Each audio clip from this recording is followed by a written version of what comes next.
Bonjour, aujourd'hui on va traiter les contreparties de la masse monétaire, mais avant on va faire un petit rappel concernant les éléments que nous avons déjà traités. Nous avons dit que le marché s'autorégule, c'est-à-dire qu'il y a un retour à l'équilibre. La régulation par le marché, c'est-à-dire que le marché est régulé par le simple jeu de la loi de l'offre et de la demande. Si la demande est supérieure à l'offre, le prix augmente. Et si la demande est inférieure à l'offre, le prix il va diminuer jusqu'à la détermination d'un prix d'équilibre pour lequel la demande est égale à l'offre. Donc, nous avons la régulation par le marché, c'est-à-dire que le marché بحال كيقاد راسو براسو. يعني إلا كان عندنا واحد لو ديزيكيليبر ما كاينش واحد لانترفونسيون مثلا ديال ليتا pour retourner à l'équilibre. إلا كانت la demande كتر من l'offre, c'est-à-dire quoi? C'est-à-dire بأن لو بري راه هابط وحنا باش غادي نرجعو داك ليكيليبر شنو خاصنا نديرو بلو بري؟ خاصنا نطلعو لو بري. وإلا كانت لا دوموند صغر من لوفر هذا شنو كيعني؟ واش الثمن طلع ولا نقص؟ إلا كانت لا دوموند صغر من لوفر c'est-à-dire بأن راه لو بري il est élevé. دونك شنو خاصنا نديرو حنا بداك لو بري؟ on doit le diminuer. شكون اللي غادي يطلع لو بري ولا يهبط لو بري؟ لي زونتربريز. مثلا لونتربريز لقات بان لي كونسوماتور ما كيشريوش واحد لو برودوي لان الثمن ديالو طالع، شنو غيديروا بداك لو بري؟ دونك لو بري غادي يهبطوه. وإلا شافوا العكس بان لا دوموند إلي تيلفي و لوفر إلي موان إلفي، دونك شنو غادي نديروا في هذه الحاله؟ في هذه الحاله لونتربريز il va augmenter le prix jusqu'à la détermination d'un prix d'équilibre pour lequel la demande est égale à l'offre. C'est-à-dire que حنا كنقادو داك لو بري اما كنطلعوا لو بري ولا كنهبطوا لو بري pour avoir un prix d'équilibre, pour déterminer l'équilibre sur le marché, ou l'équilibre sur le marché, il se réalise à travers la demande est égale à l'offre. Nous avons dit que ce mécanisme s'explique par une main invisible, donc déjà je la loi de la main invisible, qui régule le marché et le pousse toujours vers une situation d'équilibre. C'est-à-dire que le marché, la situation d'équilibre, ou déjà mais en réalité, ce mécanisme de la main invisible ne fonctionne pas, d'où l'apparition de deux grands déséquilibres. C'est-à-dire que le marché, mais quand il y a une main invisible, il y a toujours un équilibre sur le marché. Non, mais des fois, il y a un dysfonctionnement sur le marché. Et nous avons dit déjà que le dysfonctionnement, c'est-à-dire il y a un déséquilibre sur le marché. Et lorsqu'on dit qu'il y a un déséquilibre sur le marché, c'est-à-dire que soit l'offre est supérieure à la demande, ou bien la demande est supérieure à l'offre. Pour les déséquilibres ou bien les dysfonctionnements que nous avons vu deux types de dysfonctionnements. Il y a un dysfonctionnement ou bien un déséquilibre sur le marché des biens et services, c'est le cas de l'inflation, et il y a un déséquilibre sur le marché du travail, c'est le cas du chômage. L'inflation et le chômage, ils ont une influence sur l'économie, ils ont également une influence sur l'individu. Et pour corriger ces dysfonctionnements et pour corriger ce déséquilibre sur le marché des biens et services et sur le marché du travail, l'État il doit intervenir.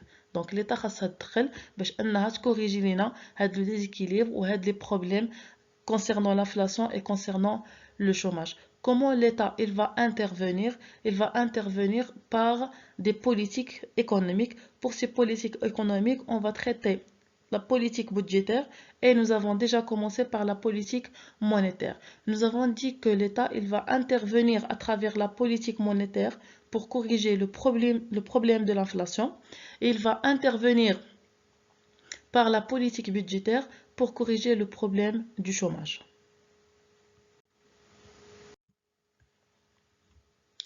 Nous avons déjà commencé par la monnaie. Nous avons dit que la monnaie, c'est l'ensemble des moyens de paiement dont disposent les agents économiques pour réaliser leurs transactions.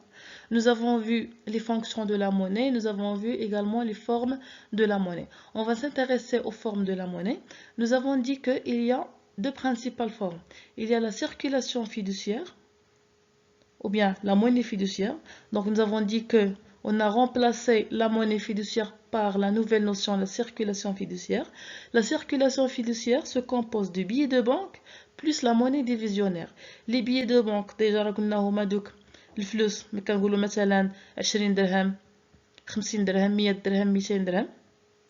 Et la monnaie divisionnaire ce sont les pièces. d'argent. مثلا كنقول 5 دراهم 10 دراهم درهم 2 دراهم et ainsi de suite. La deuxième forme, c'est la monnaie scripturale. La monnaie scripturale, c'est-à-dire la monnaie détenue sous forme d'écriture dans les comptes bancaires.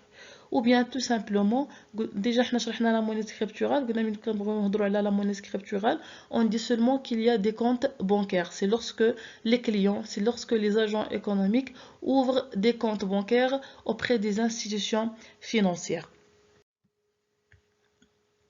La question qui se pose, c'est comment et mesurer la monnaie. Comment on mesure la monnaie? On mesure la monnaie par des agrégats ou bien par la masse monétaire.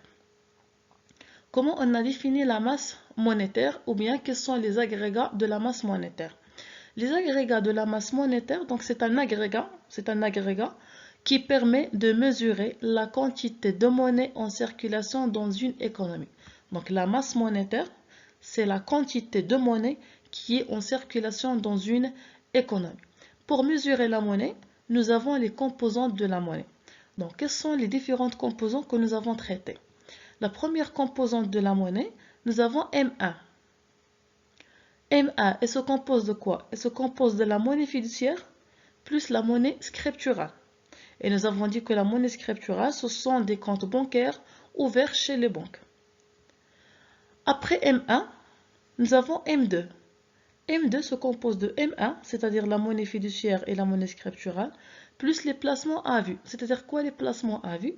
Ce sont des placements effectués par les agents économiques auprès des banques à court terme. Je répète, ce sont des placements effectués par les agents économiques auprès des banques à court terme.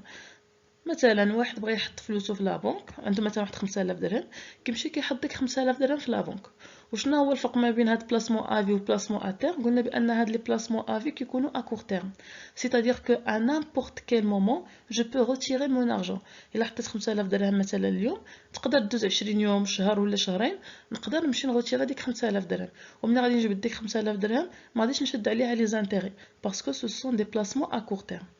Après M2, on calcule M3. Comment on calcule M3? C'est M2 plus les autres actifs monétaires. Nous avons dit que autres actifs monétaires, ils ont remplacé la notion placement à terme. Quand on a les placements à terme, les autres actifs monétaires. C'est-à-dire quoi les autres actifs monétaires? Ce sont des placements effectués par des agents économiques auprès des banques, mais à long terme. C'est-à-dire que je ne peux pas retirer mon argent facilement.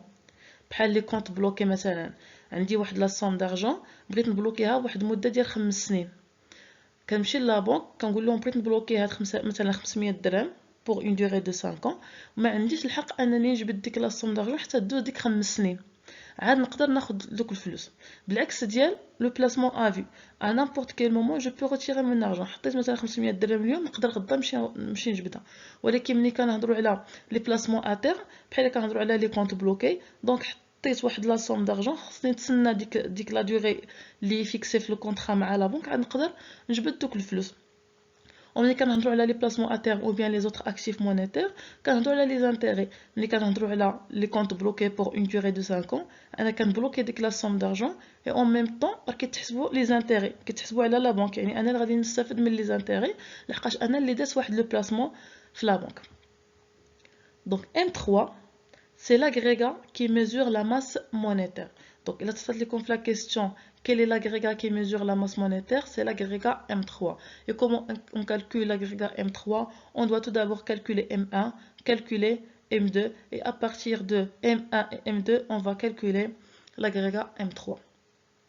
Maintenant, la question qui se pose, quelles sont les occasions ou bien quelles sont les sources de la création de la monnaie? Ou bien, d'une autre manière, comment on crée la monnaie? Pourquoi le Maroc ne crée pas la monnaie nécessaire pour lutter contre la pauvreté et satisfaire ses besoins? C'est la question. Donc c'est la question à laquelle on va essayer de répondre dans la vidéo prochaine.